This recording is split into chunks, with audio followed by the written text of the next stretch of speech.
가난한 자를 보살피는 자에게 복이 있으며 재앙의 날에 여호와께서 그를 건지시리로다. 시편 41편 1절의 이 따뜻한 선포는 가장 연약하고 무너진 순간에 우리를 찾아오시는 하나님의 세밀한 돌보심을 약속하는 은혜의 말씀입니다.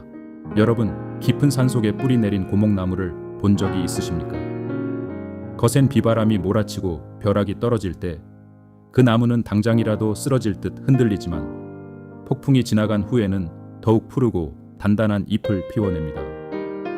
우리 삶에 찾아오는 질병과 배신이라는 폭풍우 역시 우리를 꺾어버리기 위함이 아니라 하나님의 더 깊은 은혜의 뿌리를 내리게 하는 영적인 비료와 같습니다. 혼란한 세상 속 변치 않는 진리를 찾는 시간, 철학이 묻고 시편이 답하다의 다비드입니다. 살다 보면 육체의 질병으로 몸이 무너져 내릴 때가 있고 가장 믿었던 사람에게 배신을 당해 마음이 산산조각 날 때가 있습니다. 이 두 가지 고통이 한꺼번에 찾아올 때 우리는 깊은 절망의 심연으로 빠져들게 됩니다. 그러나 오늘 우리가 만날 시편 41편의 다윗은 그 처절한 배신의 병상 위에서 오히려 나를 기뻐하시는 하나님을 발견하고 찬양의 자리로 일어섭니다. 이 시편은 육체의 질병과 믿었던 사람의 배신이라는 이중고 속에서도 우리를 침상에서 일으켜 세우시는 하나님의 따뜻한 치유를 노래합니다. 그 신실한 약속을 기억하며 오늘의 성경 말씀 봉독하겠습니다. 가난한 자를 보살피는 자에게 복이 있으며 재앙의 날에 여호와께서 그를 건지시리로다. 여호와께서 그를 지키사 살게 하시리니 그가 이 세상에서 복을 받을 것이라. 주여, 그를 그 원수들의 뜻에 맡기지 마소서. 여호와께서 그를 병상에서 붙드시고 그가 누워있을 때마다 그의 병을 고쳐 주시나이다. 내가 말하기를 여호와여 내게 은혜를 베푸소서. 내가 주께 범죄하였사오니 나를 고치소서 하였나이다. 나의 원수가 내게 대하여 악담하기를 그가 어느 때에나 죽고 그의 이름이 언제나 없어질까 하며 나를 보러 와서는 거짓을 말하고 그의 중심에 악을 쌓았다가 나가서는 이를 널리 선포하오며 나를 미워하는 자가 다 하나같이 내게 대하여 수군거리고 나를 해하려고 꾀하며 이르기를 악한 병이 그에게 들었으니 이제 그가 눕고 다시 일어나지 못하리라 하오며 내가 신뢰하여 내 떡을 나누어 먹던 나의 가까운 친구도 나를 대적하여 그의 발꿈치를 들었나이다. 그러하오나 여호와여 내게 은혜를 베푸시고 나를 일으키사 내가 그들에게 보답하게 하소서. 내 원수가 나를 이기지 못하오니 주께서 나를 기뻐하시는 줄을 내가 알았나이다. 주께서 나를 온전한 중에 붙드시고 영원히 주의 앞에 세우시나이다. 이스라엘의 하나님 여호와를 영원부터 영원까지 송축할지로다. 아멘. 아멘. 시편 41편의 시작은 참으로 다정하고 따뜻합니다. 다윗은 가난하고 연약한 자를 보살피는 사람에게 주어지는 하나님의 특별한 축복을 노래합니다. 여기서 보살핀다는 말은 단순히 물질적인 도움을 주는 것을 넘어 상대방의 아픔에 깊이 공감하고 마음을 다해 배려하는 태도를 뜻합니다. 하나님은 이런 긍휼의 마음을 가진 사람을 결코 외면하지 않으십니다. 다윗은 여호와께서 그를 병상에서 붙드시고 그가 누워 있을 때마다 그의 병을 고쳐주신다고 고백합니다. 이 구절을 원어의 의미로 깊이 들여다보면 하나님께서 마치 간호사처럼 아픈 자녀의 침상을 다듬어 주시고 편안하게 눕혀주시는 아주 세밀한 돌봄을 의미합니다. 온 우주를 다스리시는 크고 위대하신 하나님께서 병들어 누워있는 나의 머리맡에 찾아오셔서 구겨진 이불을 펴주시고 땀방울을 닦아주시는 분이라는 사실입니다. 이 얼마나 눈물 나도록 다정한 사랑입니까? 우리가 병상에 누워 철저히 무기력해질 때 하나님은 가장 따뜻한 치유자가 되어 우리 곁을 지키고 계십니다. 하지만 다윗이 겪고 있는 현실은 그분의 다정함과는 거리가 멀어 보입니다. 다윗은 지금 심각한 질병에 걸려 병상에 누워 있습니다.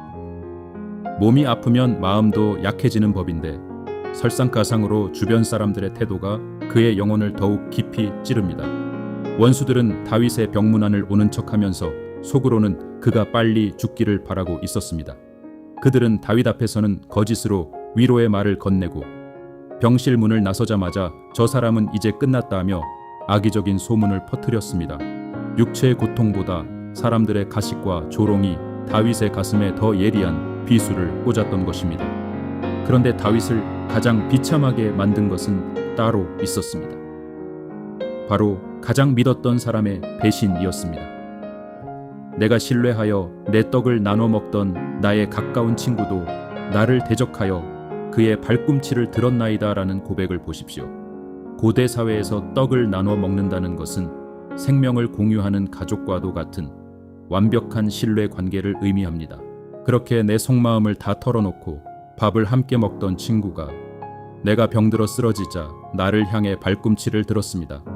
발꿈치를 든다는 것은 주인이 주는 밥을 먹고 자란 말이 주인을 향해 뒷발질을 하는 배은망덕한 모습을 비유한 것입니다. 가장 믿었던 사람에게 뒤통수를 맞는 이 뼈아픈 고통은 사람의 영혼을 산산조각 내버립니다. 이 끔찍한 배신의 고백은 훗날 예수님께서 십자가를 지시기 전날 밤 제자 가룟 유다의 배신을 예언하실 때 정확하게 인용되었습니다. 예수님 역시 가장 사랑하여 떡을 떼어 주셨던 제자에게 뒷발질을 당하는 찢어지는 아픔을 겪으셨습니다. 그러므로 다윗의 이 고통은 곧 예수님의 고통이며 오늘날 믿었던 사람에게 배신당해 밤잠을 설치는 우리 모두의 고통이기도 합니다. 스위스의 내과 의사이자 심리상담가인 폴 투르니에는 인격적인 치유에 대해 깊이 연구한 학자입니다. 그는 인간의 진정한 치유는 단순히 육체의 질병이 낫는 것에 있지 않다고 말했습니다. 몸의 병보다 더 깊은 곳에 있는 상처, 즉 단절된 관계와 무너진 신뢰가 회복될 때 비로소 전인적인 치유가 일어난다고 강조했습니다. 폴 투르니에의 통찰처럼 다윗에게 지금 가장 필요한 것은 낫는 약이 아니라 무너진 영혼을 안아줄 절대적인 사랑이었습니다. 사람에 대한 신뢰가 바닥을 치고 세상이 지옥처럼 느껴질 때 다윗은 억울함을 사람에게 호소하지 않고 다시 하나님을 향해 손을 뻗습니다. 여호와여, 내게 은혜를 베푸시고 나를 일으키사 내가 그들에게 보답하게 하소서. 다윗은 자신의 상처를 변명하거나 원수들과 똑같은 방식으로 안갚음하려 하지 않았습니다. 오직 하나님의 은혜만이 자신을 이 병상에서, 이 배신의 수렁에서 일으켜 세울 수 있음을 확신하며 주님의 자비에 전적으로 매달렸습니다. 그리고 마침내 이 시편에 가장 눈부신 절정이 찾아옵니다. 주께서 나를 기뻐하시는 줄을 내가 알았나이다. 다윗은 병상에 누워 사람들의 조롱을 받으면서도 자신의 존재 가치가 땅에 떨어지지 않았음을 깨달았습니다. 왜냐하면 온 우주의 주인이신 하나님께서 나를 향해 미소 지으시며 나를 몹시 기뻐하신다는 사실을 영혼 깊은 곳에서 알게 되었기 때문입니다. 사람들이 나를 비웃고 친구가 나를 배신해도 괜찮습니다. 내 인생의 최고 재판관이신 하나님이 나를 기뻐하시는데 그깟 사람들의 평가가 무슨 소용이 있겠습니까? 내가 완벽해서가 아닙니다. 내가 건강하고 성공해서가 아닙니다. 병들어 누워있는 내 모습 이대로, 실패한 내 모습 그대로를 하나님이 기뻐하십니다. 이 거룩한 자존감이 다윗을 다시 일으켜 세웠습니다. 영성신학자 헨리 나우에는 그의 여러 저서에서 상처 입은 치유자라는 개념을 제시했습니다. 우리의 상처는 우리를 파괴하는 저주가 아니라 오히려 다른 사람의 상처를 깊이 이해하고 치유할 수 있는 은혜의 통로가 된다는 것입니다. 예수님께서 채찍에 맞으시고 십자가에 찢기심으로 우리의 완벽한 치유자가 되셨던 것처럼 말입니다. 다윗 역시 배신의 상처와 질병의 고통을 통과하면서 다른 이들의 아픔을 끌어안을 수 있는 상처 입은 치유자로 빚어지고 있었습니다. 여러분이 지금 겪고 있는 그 억울함과 질병의 고통도 결코 헛되지 않습니다. 하나님은 그 상처를 통해 여러분을 더 깊고 따뜻한 사람으로 세상을 치유하는 거룩한 도구로 만들어가고 계십니다. 다윗은 이제 흔들리지 않는 확신 속에서 이렇게 선포합니다. 주께서 나를 온전한 중에 붙드시고 영원히 주의 앞에 세우시나이다. 세상 사람들은 다윗이 병상에서 죽을 것이라고 수군거렸지만 하나님은 그를 병상에서 일으켜 영원한 주님의 임재 앞에 당당히 세워주셨습니다. 사람의 배신은 잠깐이지만 하나님의 붙드심은 영원합니다. 세상은 우리를 밀어내고 쓰러뜨리려 하지만 하나님은 우리의 손을 꽉 잡고 결코 놓지 않으십니다. 이 확신이 있는 사람은 병상 위에서도 천국을 누릴 수 있고 배신의 쓴 잔을 마시면서도 용서의 노래를 부를 수 있습니다. 시편 41편은 이스라엘의 하나님 여호와를 영원부터 영원까지 송축할지로다 라는 장엄한 찬송으로 끝을 맺습니다. 놀랍게도 이 찬송은 단순히 한 편의 시를 마무리하는 것이 아닙니다. 시편 전체 150편 중에서 제1부의 마지막을 장식하는 거대한 송영입니다. 시편 1편에서 복 있는 사람은으로 시작했던 믿음의 여정이 수많은 고난과 배신, 질병과 눈물 골짜기를 통과한 끝에 영원부터 영원까지 하나님을 찬양하는 위대한 결론에 도달한 것입니다. 이것이 바로 우리 성도들의 인생 여정입니다. 과정은 눈물겹지만 결론은 영원한 찬송입니다. 사랑하는 성도 여러분, 오늘 사람에게 깊은 상처를 받아 가슴을 치고 계십니까? 육체의 질병 때문에 밤잠을 설치며 괴로워하고 계십니까? 여러분의 병상을 다듬어 주시고 이불을 덮어 주시는 그 다정한 하나님의 손길을 느껴보십시오. 세상은 여러분에게 등을 돌려도 하나님은 여러분을 바라보며 환하게 웃고 계십니다.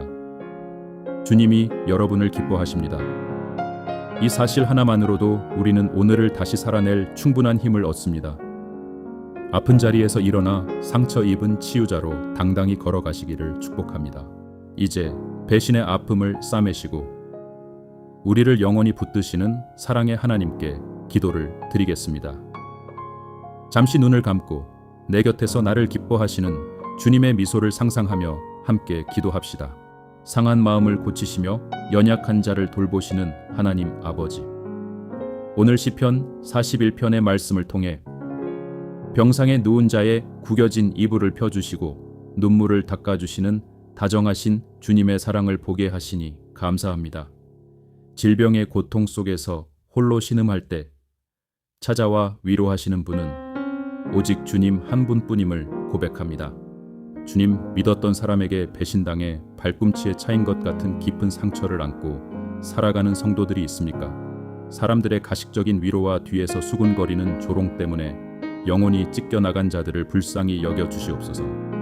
폴트루니에의 통찰처럼 육신의 질병뿐만 아니라 찢어진 관계의 상처까지 온전히 회복시켜 주시는 전인적인 치유를 경험하게 하옵소서. 헨리 나우엔이 말한 상처 입은 치유자처럼 우리의 고통이 나를 파괴하는 독이 되지 않게 하시고 도리어 나와 같은 아픔을 겪는 이웃을 품어 살려내는 거룩한 약재로 쓰임받게 하옵소서. 세상 사람들은 나를 향해 손가락질할지라도 주께서 나를 기뻐하시는 줄을 아는 굳건한 믿음을 허락하여 주시옵소서. 우리를 온전한 중에 붙드시고 영원히 주의 얼굴 앞에 세워주실 주님을 찬양합니다. 과정의 눈물이 영원한 송축으로 바뀔 것을 믿으며 오늘도 십자가의 사랑으로 배신의 상처를 덮고 넉넉히 이기는 승리자가 되게 하옵소서. 우리의 참된 위로자 되시는 예수 그리스도의 이름으로 기도드립니다. 아멘. 오늘 묵상을 통해 여러분의 찢겨진 마음에 하나님의 따뜻한 치유의 연고가 발라졌기를 바랍니다. 여러분은 하나님이 몹시 기뻐하시는 존귀한 사람입니다. 저는 영상을 보시는 구독자 여러분을 위해 매일 새벽 기도하고 있습니다. 믿었던 사람에게 받은 상처나 육체의 질병으로 간절한 기도가 필요하시다면 댓글이나 영상 설명란에 구글 폼으로 보내주십시오.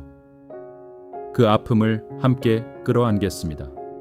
삶의 무게가 느껴지는 화요일과 목요일, 그리고 영혼의 안식이 필요한 주일, 저는 일주일에 3번 이 자리에서 말씀의 등불을 켜고 여러분을 기다리겠습니다.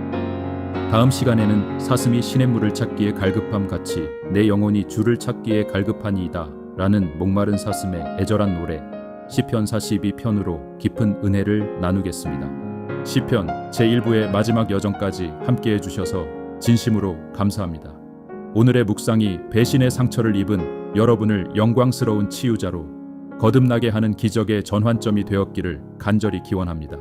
하나님의 다정한 손길이 여러분과 항상 함께하십니다. 감사합니다. 아멘.